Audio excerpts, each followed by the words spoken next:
जो 2014 के बाद में जो पॉलिटिक्स में आया है, ये 2014 के बाद वाले हिंदू होंगे, पता कर लीजिए। 2014 के पहले बिहार से ही हैं।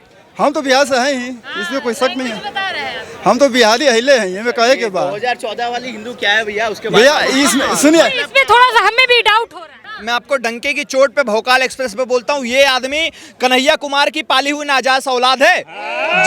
जिस कन्हैया कुमार ने बोला था कि भारत की सेना कश्मीर में रेप करती है, उसका समर्थन करने वाले ये लोग हैं।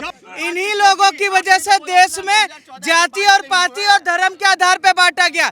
ऐसे ही चिलगोजे देश में पैदा होते हैं और देश में खुलकर ऐसे बयान देते हैं। भारत की सेना सुनिए, भारत की सेना सुनिए एक सेकंड, भारत की सेना भारत माता का बेटा है और किसी भी प्रदेश से निकला हुआ सैनिक भारत का सैनिक है, वो किसी प्रदेश का नहीं है। इनके जैसे चिलगोजे इस देश को बांटने का काम करते हैं और मैं डंके की चोट पर कहता हूँ, मैं आपको डंके की चोट पे भोकाल एक्सप्रेस पे बोलता हूँ, ये आदमी कन्हैया कुमार की पाली हुई नाजायज औलाद है।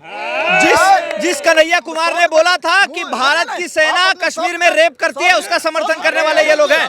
इसके बाप के अंदर कूदा है कि जो भारत की सेना को बांट सके। राहुल गांधी की जाति बताओ। अब राहुल गांधी की जाति, हमें जाति से क्या मतलब है? अभी तो हम जाति हिंदुस्तान की बात कर रहे हैं। जाति की बात कर रहे थे भैया, क्षेत्र की बात की है। बिहार भारत का हिस्सा नहीं है। क्षेत्र की बात की है। बिहार भारत का हिस्सा क्षेत्र की बात की है। बिहार भारत का हिस्सा है कि नहीं? हमारा जो बिहार भारत का हिस्सा है कि नहीं? आपका पड़ोसी कोई शहीद हुआ? एक मिनट, शांत हो जाइए, शांत हो जाइए, शांत हो जाइए।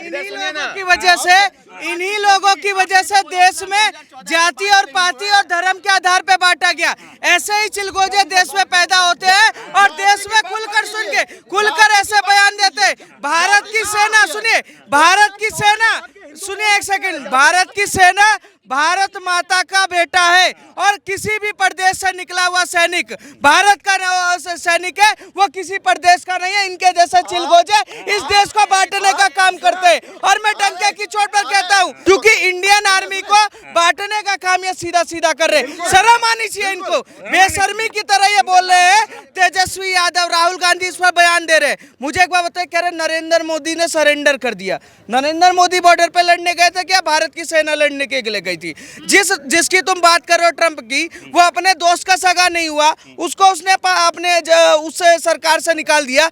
वो अपने बयान डेली बदलता रहता है, कभी ये बोलता है कभी वो बोलता है, उसके बयान का समर्थन कर रहे हैं। पर भारत की तीनों सेना प्रेस कॉन्फ्रेंस करके बोल रही है कि हमने जो किया वो 22 तारीख का बदला 22 मिनट के अंदर लिया और डंके की चोट पर लिया। उस पर गर्व करने की जगह ये सीधा टारगेट करने का काम कर रहे हैं। और ऐसे लोग जो 2014 के बाद में जो पॉलिटिक्स में आया है, ये 2014 के बाद वाले हिंदू होंगे, पता कर लीजिए।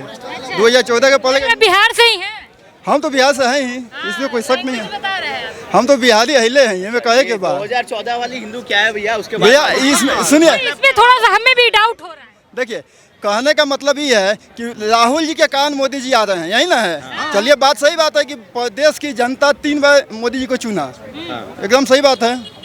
लेकिन इनको ये भी समझना चाहिए, अभी जो हाल में हुआ है पाकिस्तान के खिलाफ, उस समय कहाँ थे, क्या हुआ, मतलब क्या हुआ है? सरेंडर कर दिए हैं क्या नरेंद्र मोदी इस वक्त?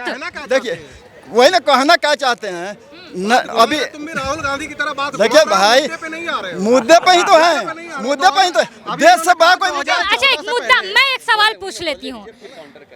राहुल गांधी ने बोला है कि जो डोनाल्ड ट्रंप का जब कॉल आता है तो नरेंद्र मोदी सरेंडर कर देते हैं, खुद को झुक जाते हैं उनके सामने, इसमें कितनी सच है? एक बार नहीं 11 बार, 11 बार ट्रंप बोल दिया, 11 बार बोला है कि हमारे कहने से नरेंद्र मोदी जी हम वापस ले ली है। बताइए ना इस युद्ध में कॉल किया था जी। नहीं हमारे राहुल गांधी की बात हो रही है, राहुल गांधी की बात हो रही है, राहुल गांधी की बात हो रही है, मोदी और राहुल गांधी की बात हो रही है।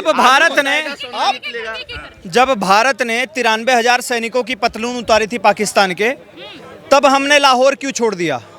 तब किसके कहने पे सरेंडर कर दिया था? उसके बाद जब 26/11 आतंकी हमला हुआ था, तब डेविड हेडली को किसके कहने पे भैया तुमने वापस यूएस भिजवा दिया था? जब इतने सारे आतंकवादी घटनाएं हमारे भारत में हुई, तब किसके कहने पर भारत ने पाकिस्तान पर एक्शन नहीं लिया? उसके बारे में भी तो सवाल पूछना चाहिए। तुमने किसके कहने पर भैया सियाचिन दे दिया? तुमने किसके कहने पर पीओके से बांग्लादेश को अलग करवा दिया? तुमने किसके कहने पर भैया शिमला एग्रीमेंट साइन कर दिया? कहीं उस टाइम पे तो इंदिरा गांधी के बाप चाइना और पाकिस्तान में नहीं बैठे थे। हेनरी किसिंजर ने, जो 2 कौड़ी का विदेश मंत्री था अमेरिका का, उसने उस टाइम की कहे जाने वाली सो कॉल्ड आयरन लेडी को बाश का शब्द यूज करके नवाजा था।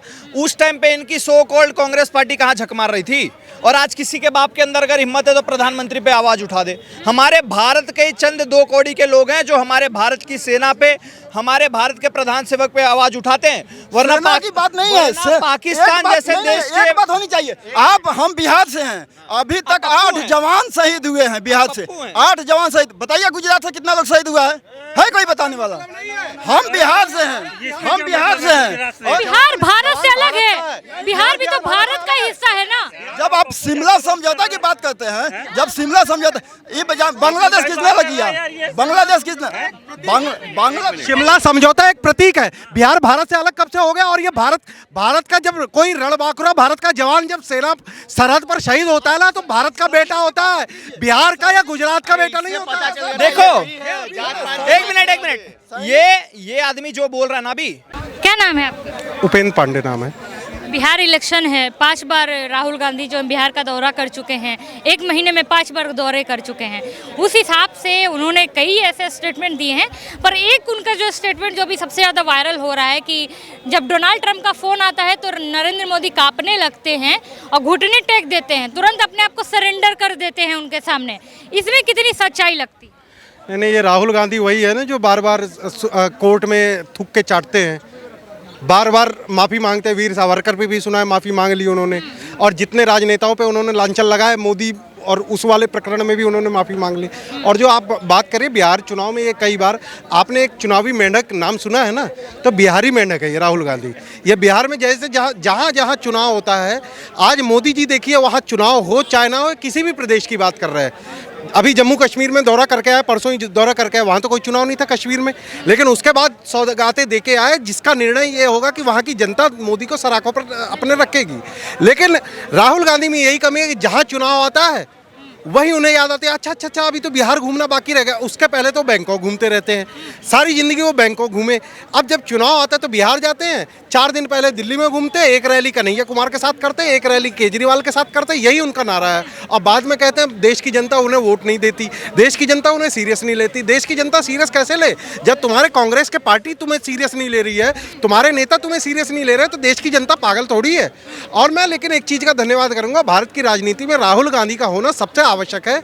इसके कारण मोदी जी को बार बार, तीसरी बार भी जनता अपना समर्थन दे रही है। इसमें सबसे बड़ा योगदान और भाजपा को जिताने का स्टार प्रचारक भाजपा के देखा जाए तो राहुल गांधी जी ही है। इस पे क्या कहेंगे भैया जो बोल रहे हैं कि नरेंद्र मोदी बार बार जीत रहे हैं क्योंकि पॉलिटिक्स में राहुल गांधी है? नहीं, इनके कहने का मतलब हम समझ रहे हैं, ठीक है।